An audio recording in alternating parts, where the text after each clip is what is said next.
Hey guys, this is Wukong Wilson, and I want to go over a competitive psychology concept called mirroring. Someone actually asked me about this in a previous video. They left a comment and asked about what's so bad about mirroring. So I'd like to go over it. I'll go over what mirroring actually is, that how I define it in this context, and also show you two examples. I have a fighting game example from Street Fighter, and also have a real life boxing example, one of the most exciting fights of all time, which is Tommy Hearns versus Marvin Hagler. As far as the fighting games, we'll be looking at Street Fighter 6, Daigo versus Tokido. So yeah, let me show you. I actually prepared a video for this, and the video should be right here. Let me transition this over.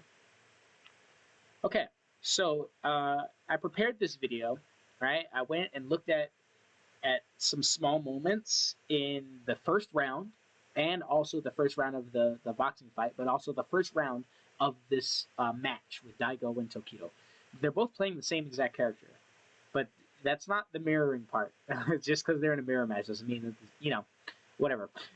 So I'm going to press play. There are a couple of moments here that I slow motioned, and I'll be able to show you a couple of, moments. Let's take a look. Let me turn that down a little bit. There we go.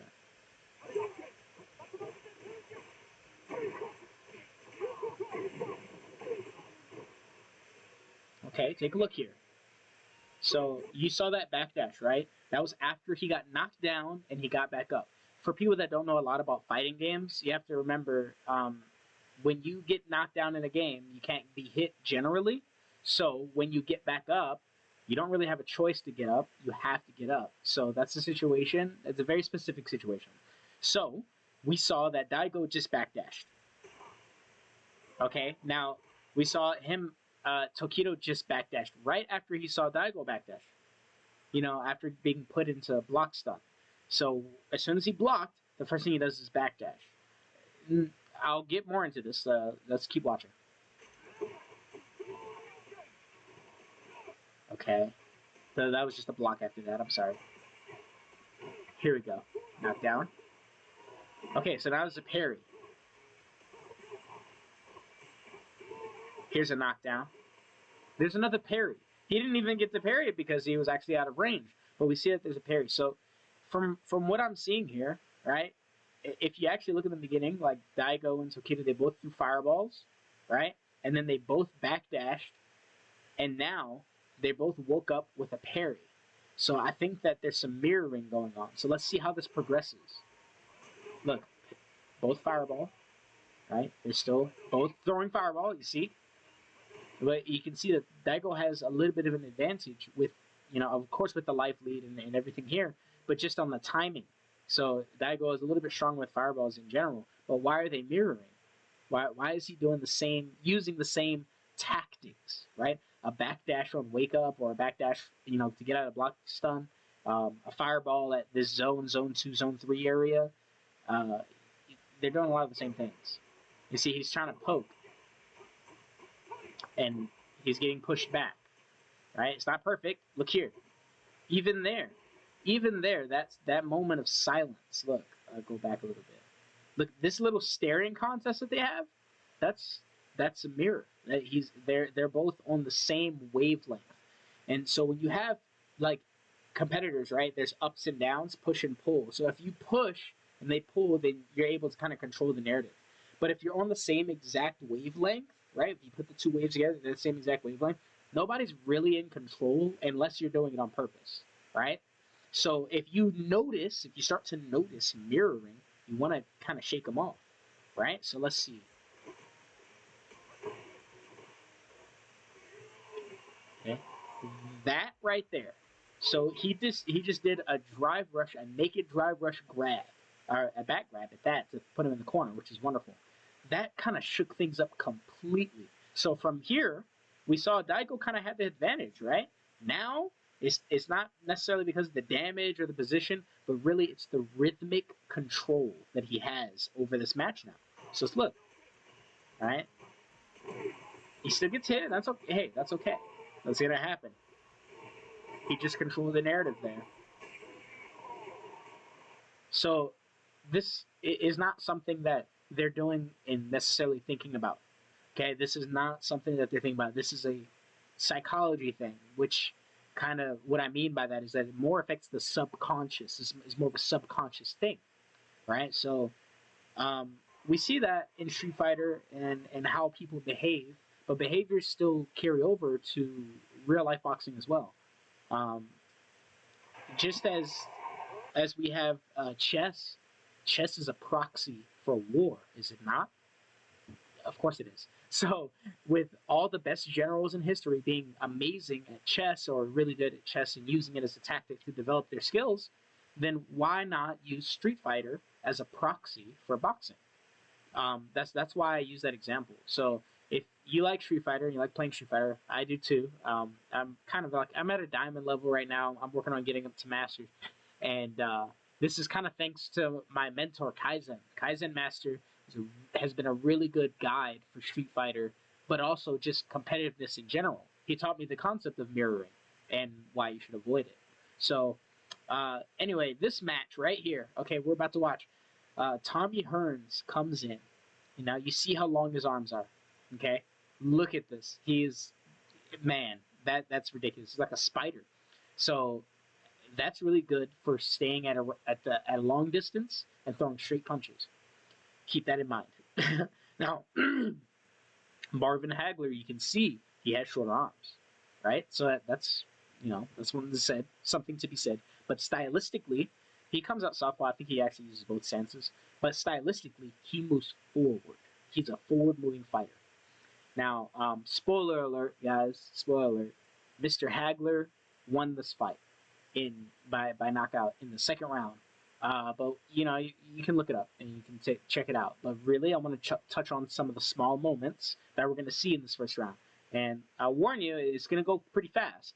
But keep an eye out for similar tactics, which in this case, it was just brawling. Okay, check this out. Yeah, he comes in hot immediately.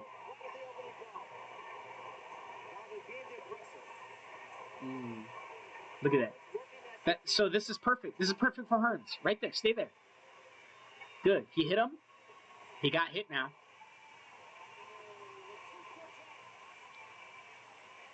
So in those the reason that I slow motion those moments specifically is because he was doing well on the outside. He was doing fine. He kept him at a long range where he could use his long arms and hit him. In fact, he hit him just before he got hit, right? If we go back a little bit further. Right here. See, he's hit him with an uppercut here. Boom. Okay, not the hardest punch, sure. But as you see, Hagler is moving forward. He is moving forward no matter what. He said, I will not take a step back. And he comes over with a right hook. Specifically a right hook. Watch. Boom. And then, what does Hearns try to do? Land a right hand of his own. Did not land. Okay? He kind of glanced off of his shoulder and chest area, right? So now watch again. He's going to set up again. Right? Set up with his left hand and then the right to try to hit a big right hand. Doesn't hit. He sees another punch is coming at him. And he said, all right, let me try to get just a little distance. He kind of bounced off of him, right? So then he's going to try it again. Right? He came with just a straight right uppercut, which it's one of his favorite punches. But look, he's already throwing another hand. Instead of getting his distance and taking control of the fight, he has jumped into a mud fight with Hagler. He's jumped into it. So this is mirroring. They both hit very hard. And he doesn't necessarily have the best advantage here. But look, right hand, right, he's trying to land his own right hand. Right, and he sees that he's brawling, so he decides to brawl back. Now Hagler's had actually probably made the wise decision here to try to break up that little kerfuffle where they both like trying to hit each other, right? And he clinched. He moved forward so far that he moved into zone 1, which is clinch range in boxing. Okay, so we're back at mid-range. This is Tommy's range, right? Hagler came forward. He landed a punch, but he also got hit on the way in, and he's off balance. All these different things, right? So let's look at what does Hearns do. He dives forward, just as he just did, just as Hagler just did, trying to land more punches instead of actually strategizing and shaking him off and saying, nah, let me control the fight. You have to control the fight. Mirroring is not good for if you want to be in control. It means nobody's in control.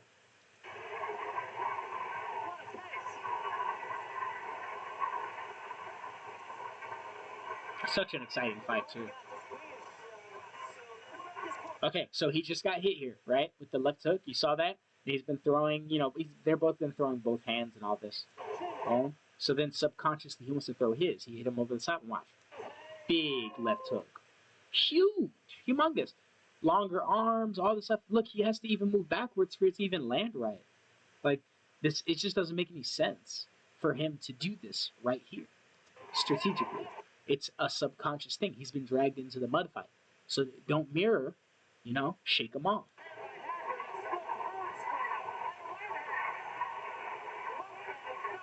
Ooh, woo! That ref backed out of there. He got out of dodge. Look at him, he's bouncing. Beautiful hook. So on the outside here, you saw him dancing. That's really good. He was dancing like side to side.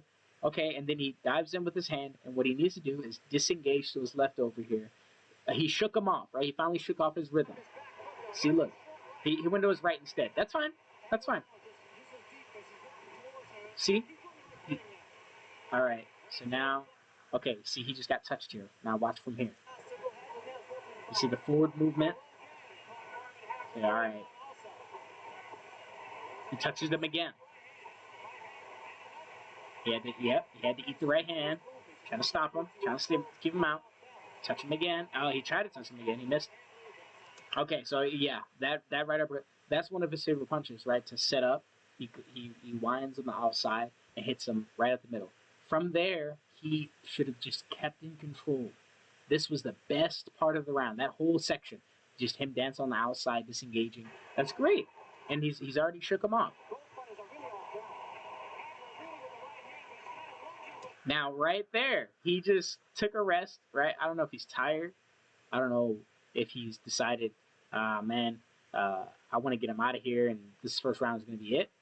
But Hagler has continued to walk forward until he finally got him where he wants him, against the ropes. Just from there, it was already he's already started to lose because it's not because of the position. He pushed him against the ropes, but the way that he did it is that Hearns kind of gave in. So now that he's not in control anymore, right? So he's in trouble. It became because he followed. Look at this. He just walked him over into the corner. He doesn't even know where he is in the ring right now. I promise. Now he knows where he is because he's just been pushed into contact with the corner. Beautiful head control though. That was really good. Okay. All right. Now if you've noticed in the last minute or so, Hagler hasn't thrown that much. He hasn't thrown that much. He's letting him work. And if you notice, so there's no mirroring here, right? So now, once he finally gets him in the right position, let's see how he responds, how Hearns responds. He's in a bad position right here.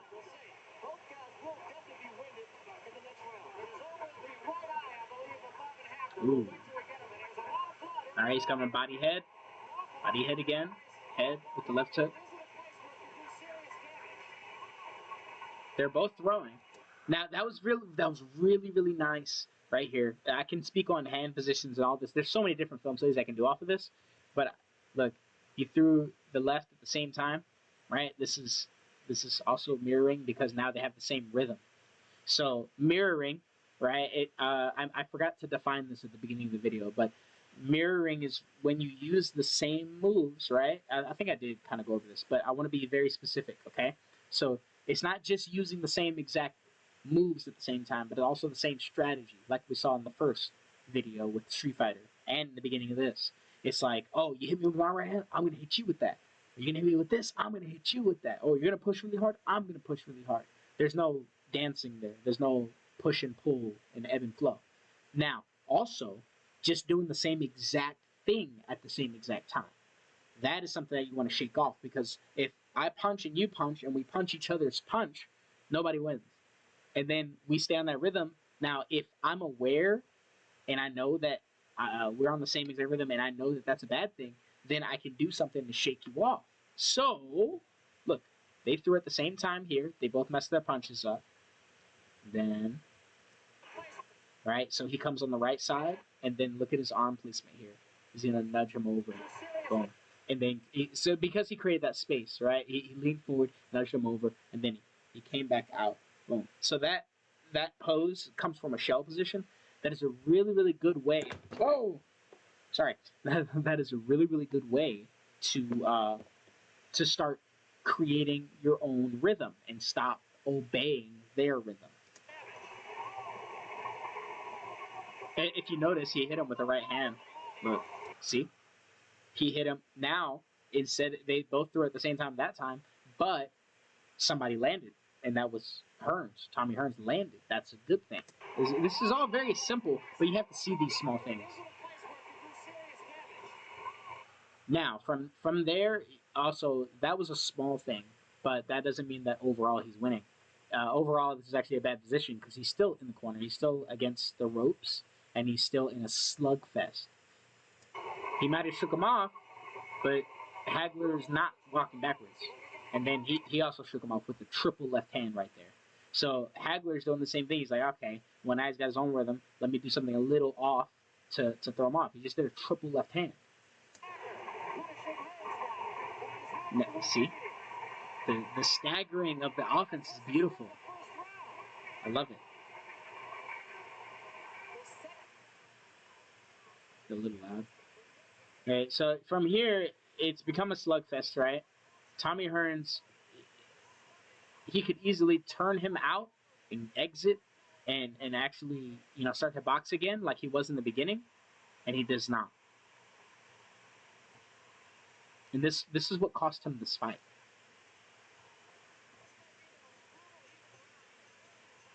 And there we have it. So the concept of mirroring, guys, that is a big deal. Okay, it's not something that you necessarily like.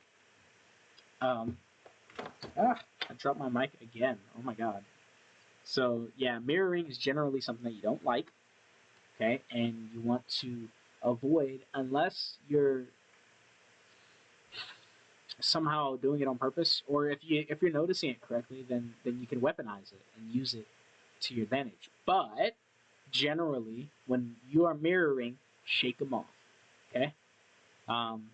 That's the general thing. That's pretty much it for mirroring. That's all I wanted to go over and see if you guys understand or care about that concept.